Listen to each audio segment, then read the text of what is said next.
Good morning, everyone, or afternoon. It's March 4th, 2019. I'm Eric.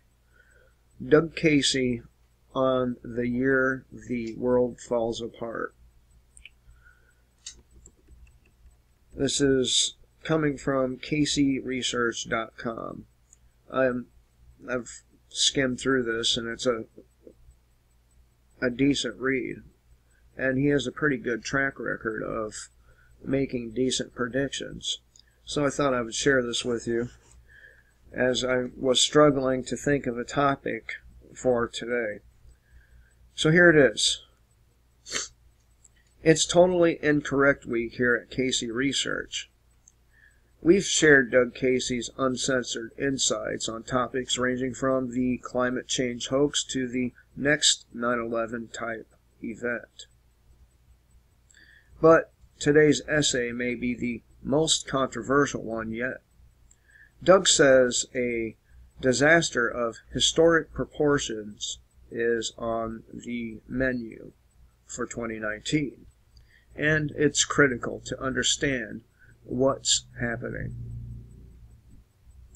Read on for 4 specific predictions about what lies ahead. Some of these predictions may seem outlandish, but you owe it to yourself to hear what he has to say. Prediction 1. The average American can forget about retirement. We've all heard of these stories about the average American couldn't lay his hands on $1,000 to save his or her life. His expenses aren't going away, however, even if his income does. It seems like things have reached a critical mass, and if the economy slows down, there are going to be a lot of people losing their homes again. They'll be unable to pay their credit card bills, their car payments, their student loans, or anything else. They aren't going to be able to buy anything. They wound up in breadlines in the 30s, but today 40 million Americans have SNAP cards to take away the hunger pains and embarrassment of being penniless. There could be 100 million in just a few years.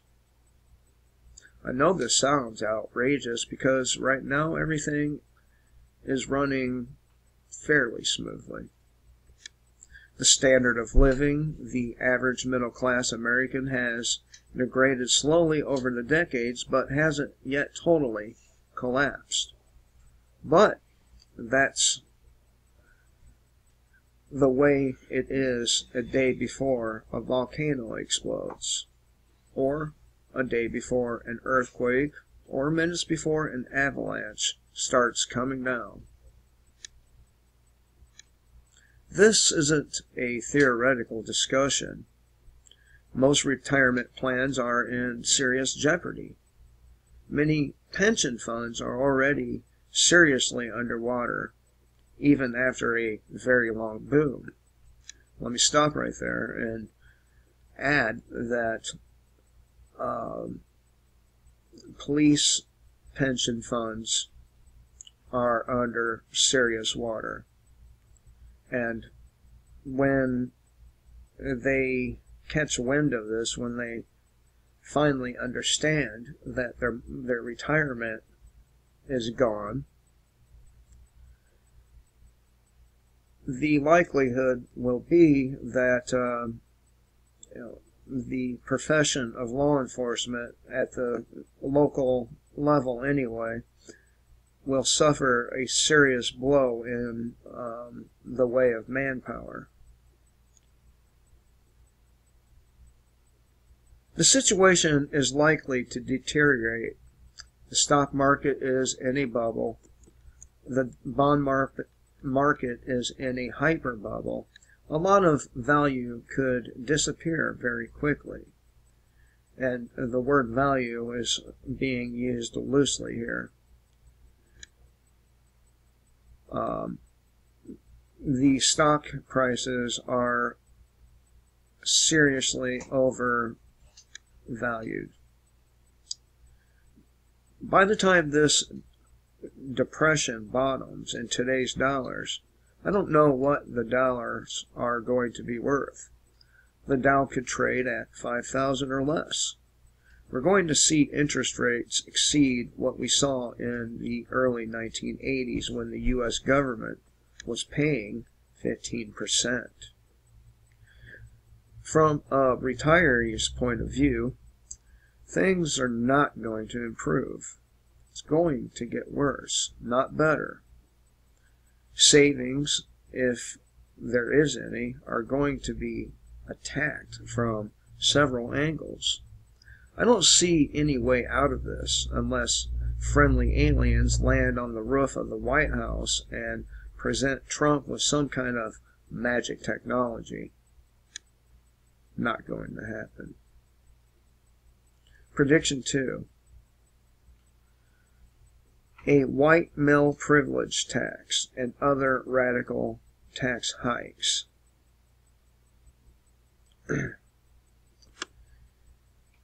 Yes, in 2019, the attacks on white males are going to ratchet up, people. You've got to remember that the prime directive of any organism, whether it's an amoeba, a person, a corporation, or a government, is to survive. Bankrupt governments, and they're all bankrupt because of welfare state policies, are going to fight to survive. The only way they can survive is to tax more and print more money. And that's exactly what they're going to do. Of course, don't discount a war. These fools actually believe that would stimulate the economy the way only turning lots of cities into smoking ruins can.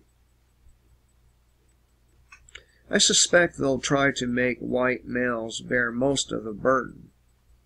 That's partly because they still have most of the money, and partly because it's become fashionable to hate white males in particular. It's natural to want to hurt people that they think are a problem. What Marxists would say are the class enemy. We're going to see much higher taxes, among other unsavory things. There's no way to pay for welfare state programs except to sell more debt to the Fed, which they'll also do by necessity.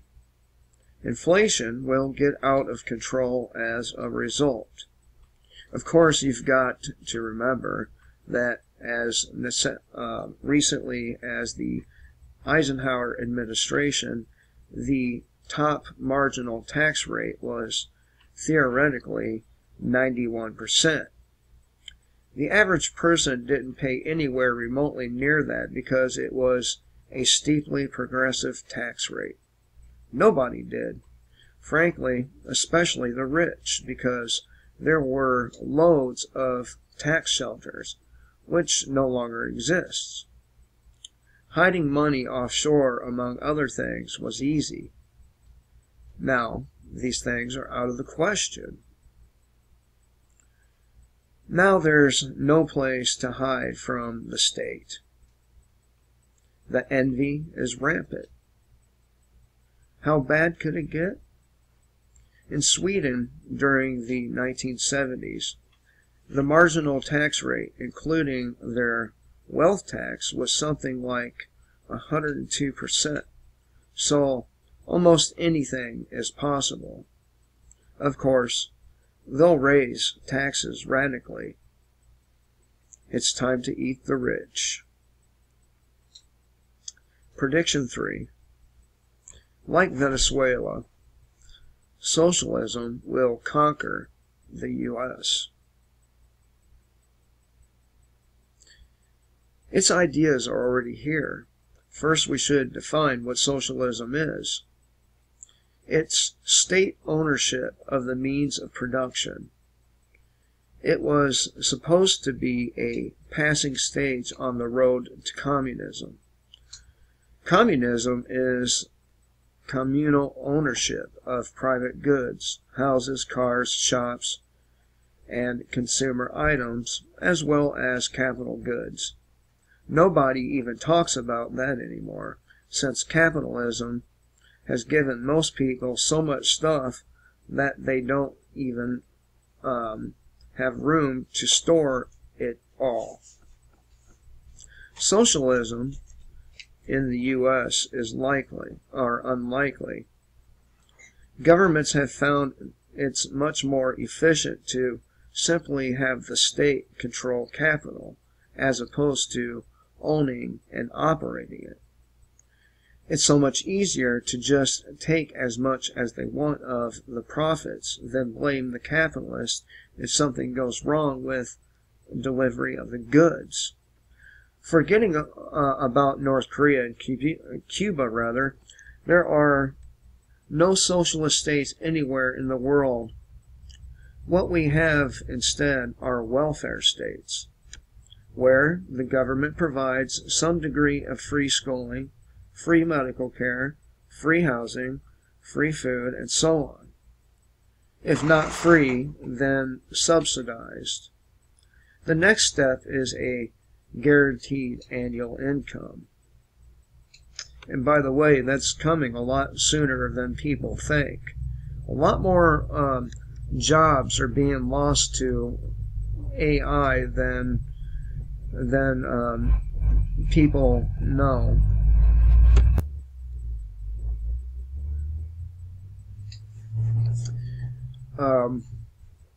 Like Amazon employs, the last number I saw was some like 47,000 robots.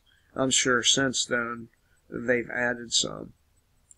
So that is a next step. The word socialism today is actually just shorthand for welfare state, which is what Bubo's Americos, the hoi polloi, really want. And I don't even know what the fuck that means, I'll be honest with you. They don't really care who owns the factories, the fields, the mines. What they care about is what somebody gives them, or is that somebody gives them a soft life. So I'm in the context that it's being used in, I'm assuming that it means the ruling class or the political class, something like that. When you give people the ability to vote themselves free stuff at anyone else's expense, they'll do it. But much worse, they now actually think it's the right thing to do. Mainly because of the propaganda that they've absorbed through college and the media, the entertainment world, and numerous other places. There's no question about the fact that the U.S. will turn into a full-fledged welfare state. Socialism is basically about the forceful control of other people's lives and property. It isn't just an intellectual failing. It's actually a moral failing, although perversely it's sold as being moral. People buy it because they like to believe they're doing the right thing. It will end with an economic collapse, then a political, and most importantly, a cultural. Prediction 4. A new 9/11 type event, real or contrived, false flag.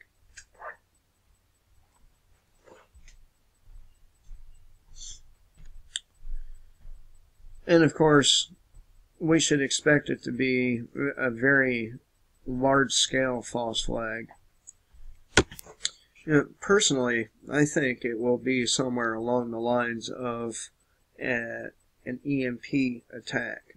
And the reason I think this is, I have a couple. The first reason is the constant, how people are constantly talking about it. It's kind of one of them things that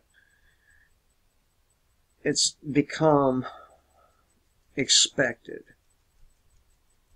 So, that may be a reason for it not to happen, but the way I see it is they've spent a lot of time softening the public up to that idea.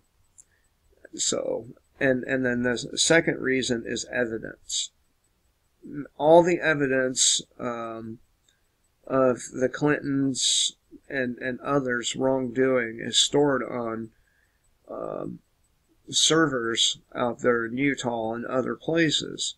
And the only way for them to get rid of it is through an EMP attack. At least get rid of it, and without any questions arising as to why the information disappeared. But prediction for a new 9/11 type event, real or contrived false flag.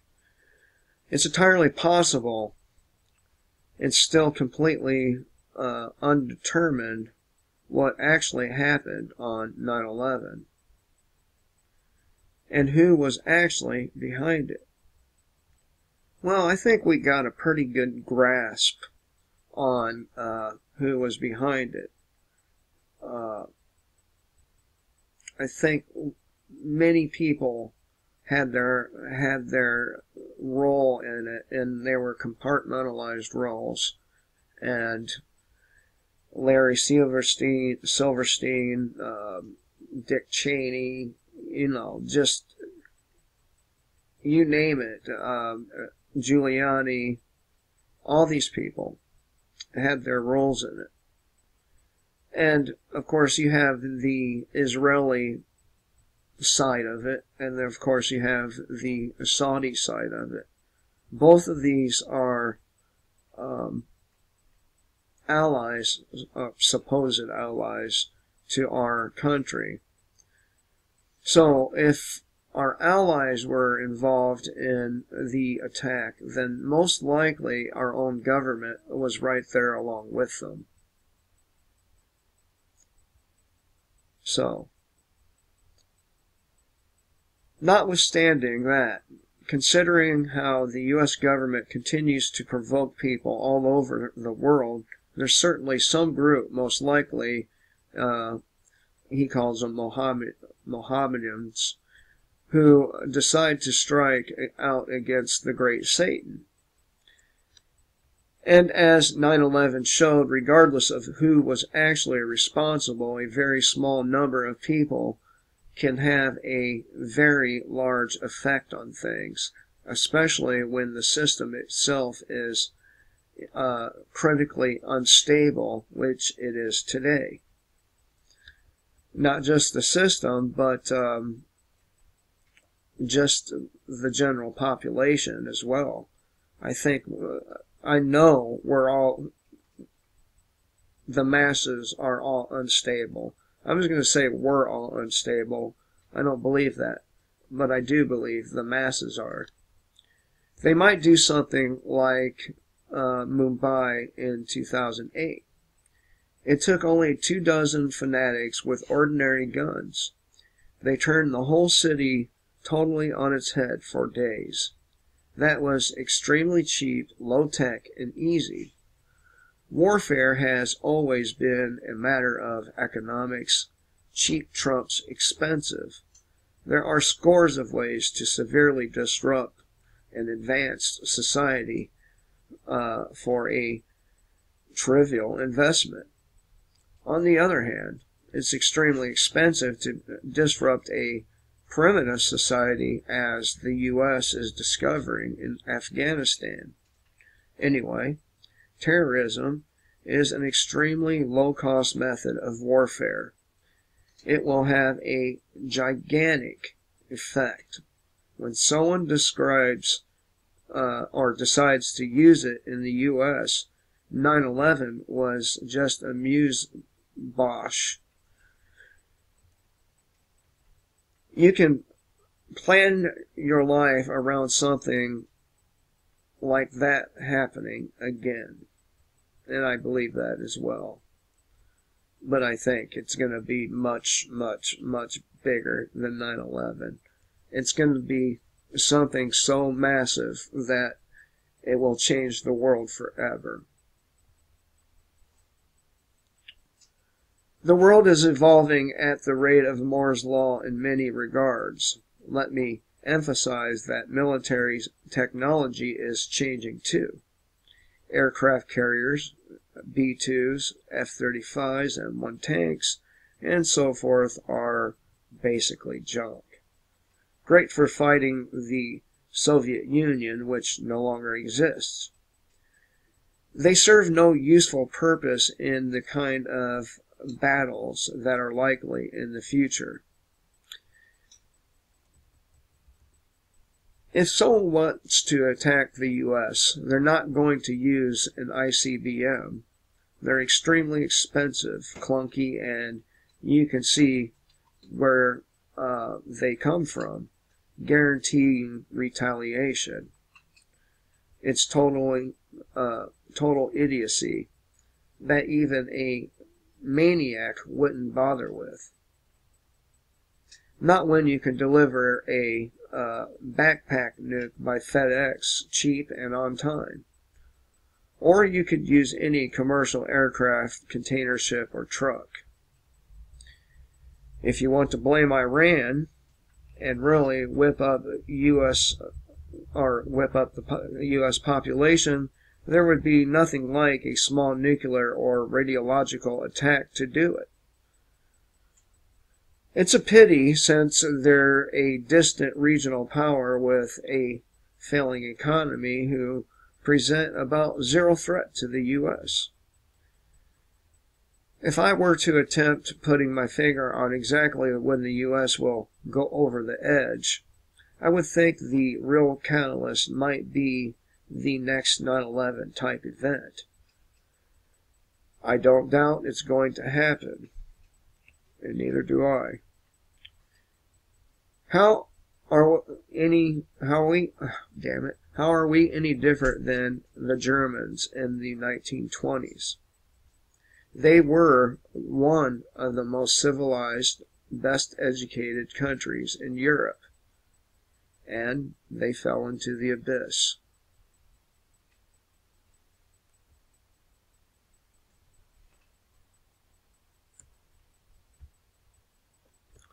And right along with these things, there's some other things you can expect. So in the beginning of the video, I talked about how many law enforcement people will ultimately end up abandoning their jobs because of the very real fact that their pension funds are deeply underwater.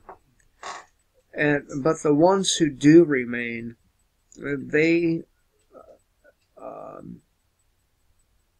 will behave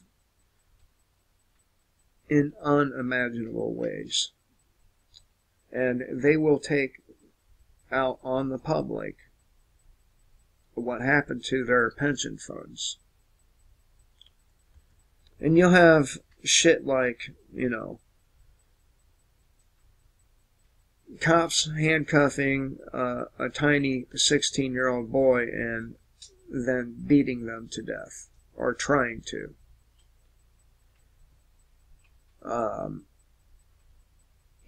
Just the behavior, and we have more gun control to look forward to. I mean, not that I care. I don't care, because I'm not affected by gun control. I'm a criminal. Well, At least according to most of you people, you know. Not according to me. I live kind of by natural law. I don't harm anyone. And, but strictly speaking, I break the law. So, I guess that makes me a criminal. Now, if you're a Christian, if you tried living the way Jesus actually wants you to live, you would be killed by the state. Matter of fact, I have no doubt whatsoever that if Jesus Christ were to return to the earth, the exact same thing would happen to him, only it would be Americans, and American Christians at that, nailing him to the cross.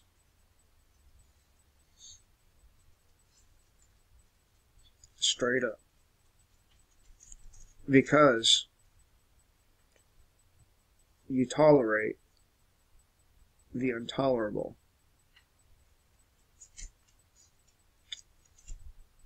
And that's what you're going to get. Since you're willing to tolerate the extreme tyranny that's going on, not just here, but everywhere. But for our sake here, then you're going to get more extreme tyranny. Being a passive population willing to turn over your weapons will get you killed. So, it's pretty close to that time where you're going to have to make a choice.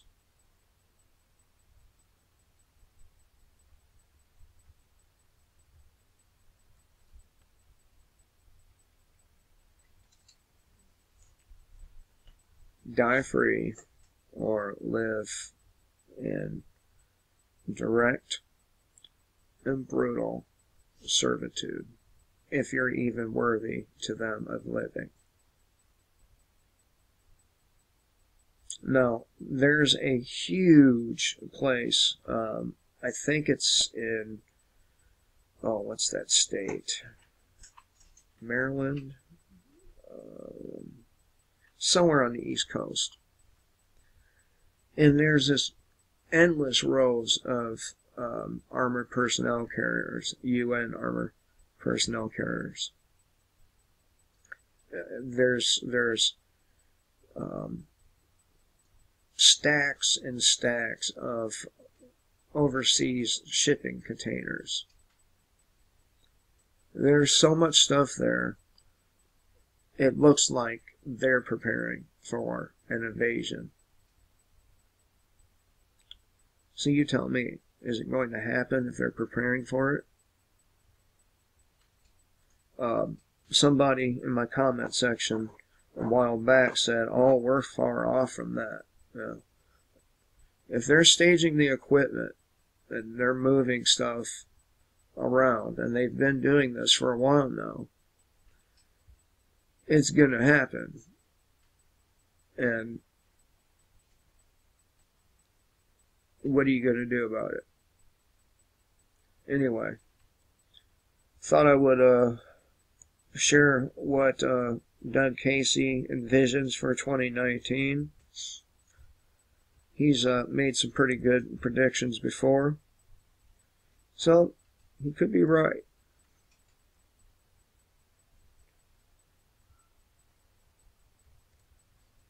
Could be right. Hope everyone has a great day.